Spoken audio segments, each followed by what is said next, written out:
Hey, welcome to the Tech and Relationship series of the Love and Life Matters, where we keep it real and raw on matters that concerns life in general. So in this series, we're going to be looking at how technology is reshaping our lives, from how we connect, live, and love. From From dating apps and digital romance to online intimacy, social media pressures, and the impact of AI on relationships, we're going to be unpacking how we connect, break up, or even keep relationships with the friends that we already have. That's true. And I'm Joy Raymond, and with me here I have a tech guru in the house, David. Hi, Am I David. really tech guru? I'm David. What are you then? Yeah, I'm just the guy talking. How are you, David? I'm well. Okay, so today we're going to be talking about the swipe life, how apps change romance. We're going to be seeing how from swap, how it affects romance and how it changed romance as well. So you can imagine that 15 years ago or more, there's nothing like, although it was not rampant the way it is now, anything like I met my husband online or I met my wife online. Do you get? Exactly. It's like a cliche now when you tell someone, okay, I met someone at the grocery store or I met someone while going to get something. Yes. And it's like, wow, I thought you met your partner. True, technology has really changed a lot because imagine like during our father's time, it was just letters, and then who writes the best letters and exactly, the best handwriting. Like I can imagine how they come up with beautiful write-ups and oh my god, like one of my aunts was going through some of her stuffs, like she packed them and then she saw a letter that one of her admirer was sent to her that period. Oh my god. No, they're properly schooled because you need to see the way this person arranged this letter. There was even was this kiss sign on the letter and yeah, actually, previously before the digital age where we have tech, a lot of things went down. In actually, you have to be intentional. Yes, imagine sitting down to write. Just get a random message to send to your partner. Imagine sitting down. You can go to AI can construct messages for you. Let me not even lie. Sometimes I get tired of people putting up messages or whatever. I go to my ChatGPT and ChatGPT comes up with something for me. But technology has really reshaped a lot, especially when it has to do with romance and dating. Yeah, and AI will actually do even much more because AI would bring in duplicates. You have duplicates of yourself, so you can actually not just write a letter now, but actually write a song and actually record it with an AI and then send it to. Oh my, this AI thing is on a whole different level. Okay, now so let's start with the swipe culture, how it all began. You know, it started from the dating apps like Tinder. Yeah, you have Bado and all that. There's Afro. There's To Go as well. Initially. Okay. Yeah, that's true. To Go. Oh my god. Yeah, that's true. So the whole culture thing, you know, it has really the swipe culture has really changed a lot, especially when it has to do with the dating and romance. Yeah, exactly. Stuff. Because if you look at it, instead of approaching someone awkwardly from nowhere saying, hello, can you give me your number? You just have to just swipe right or swipe left for rejection and then it's like you know this dating app things very well. Okay. So when you swipe left is for reject and swiping left is reject and then when you swipe right you sound like a pro. That's cool.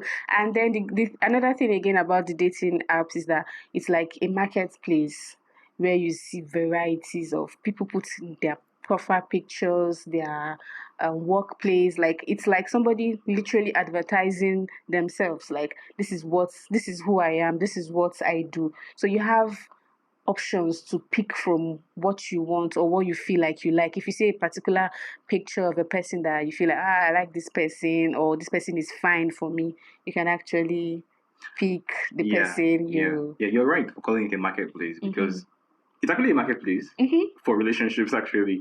But then just like every other marketplace that we have, you know, you always tell yourself, I think I'm going to find the best one. So let me keep swiping, and then you keep swiping, trying to say, okay, maybe the best one is still ahead, and then sometimes you even fall the prey of, okay, let me try to put this in my cart, but at this point you swipe right, you try, and then you say, okay, no, then you move forward. So yeah. Could be that way. True. Or it's actually that way on dating apps. So. That's true. The highlight there is that you have varieties. Like you can actually pick from what you want.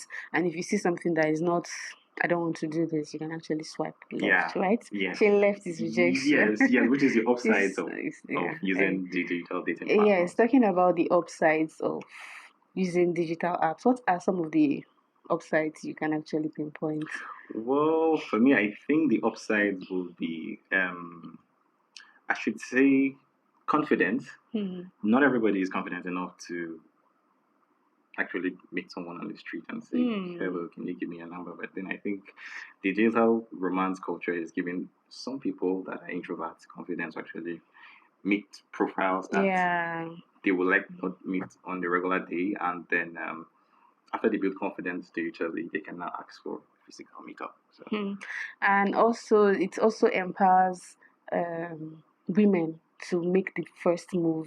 You know, sometimes when you see someone like still on these dating apps, you see someone you like, you can just be the first person to swipe right to show the person that I'm interested in you, and then it sparks up a conversation, and then from there, just like you said, the confidence thing, you build your confidence with this person, and before you know, you already connect. See, people are already sharing your life activities, and then you probably have mutual interests that you guys can now hang out for.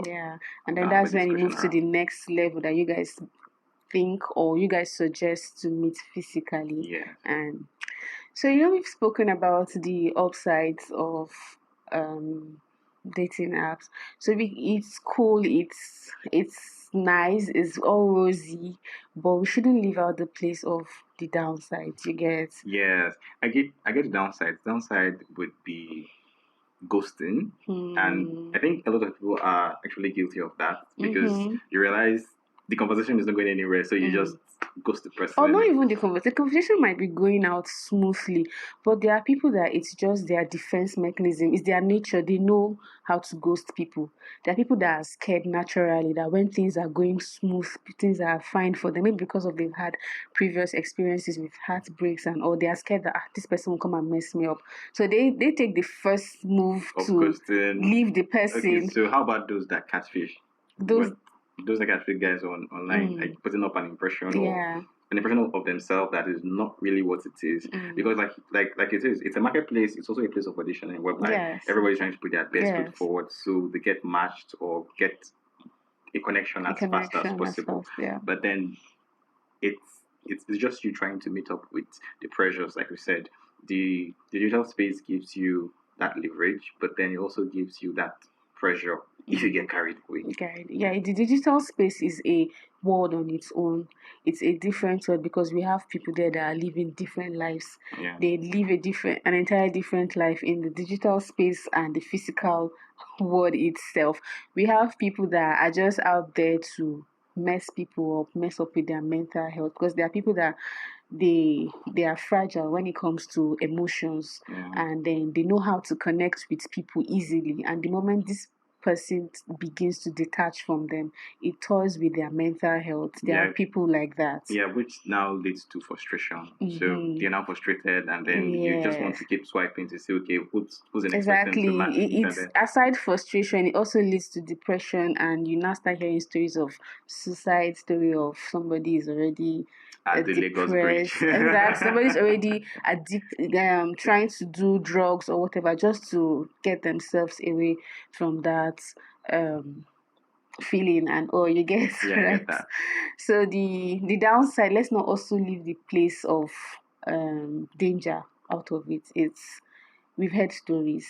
We know things that happen. We've heard it. There are victims in these things because you meet up with someone you don't even know, and just like you said, catfish. The person has catfished you to believe in something else, and then you get there, and then what you see is entirely different. And at that point in time, you might not be able to escape. But not all catfish might be that way. But then there are catfish that will raise what is it called, security flags or red flags for you to actually take note of. So it's more or less like you have someone saying, okay, we're meeting for the first time and then we're going to a 7-star restaurant, and they're like, do you have should we go there for the first meet?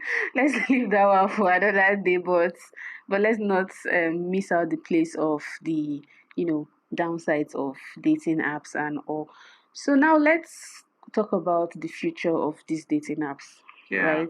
Do you think dating apps has come to stay forever, or what do you think? Yes, I think the dating app has come to stay, and then the future is going to be interesting. We mentioned AI in respect to relationships. Yes. So AI is going to evolve. So unlike having to swipe left and right, so now we're looking at where social media has matching mechanisms with the use of AI, whereby from your profile, your bio, when you post, automatically matches you with someone else.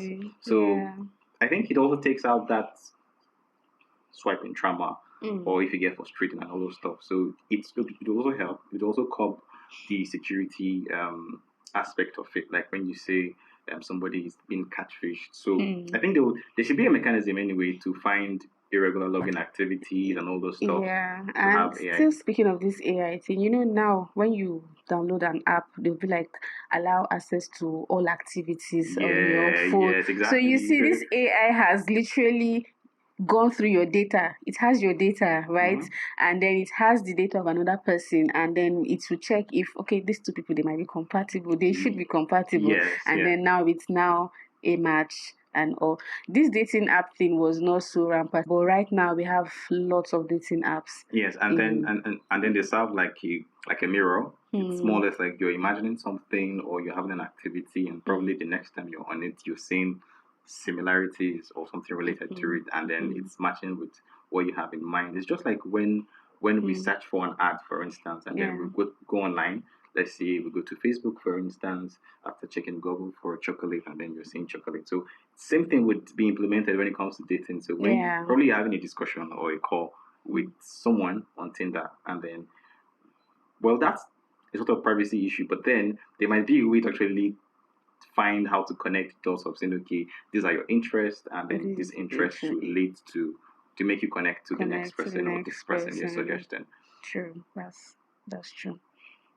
Okay, so here's what I think. I think the dating apps, or what we have to connect with people, the thing to connect with people, are still there, and then they are valid. But then it doesn't change the goalpost from what we're looking for. What we're looking for is actually connections, people who understand us, who can connect with, and then just have a good time with, because we're not going to live forever. So. Yeah, it's true. It shouldn't change the fact that we are trying to find real love. Yes. Love that would last forever. Love that would stand the taste of time. Like, right? That's how they say it. So it doesn't change the fact that because of the rules has changed, because of the dating app, that now we're just there. We shouldn't miss out the place of the intimacy and the real connection. Yes, and that's why we're here for you guys, because we're here to unpack on how the modern world is changing, how we connect with people. It could be friends, it could be finding meaningful relationship that leads to meaningful lifetime. Yes. So just keep it real with us, and we'll see you in the next episode. Yes, guys. Thank you for joining us.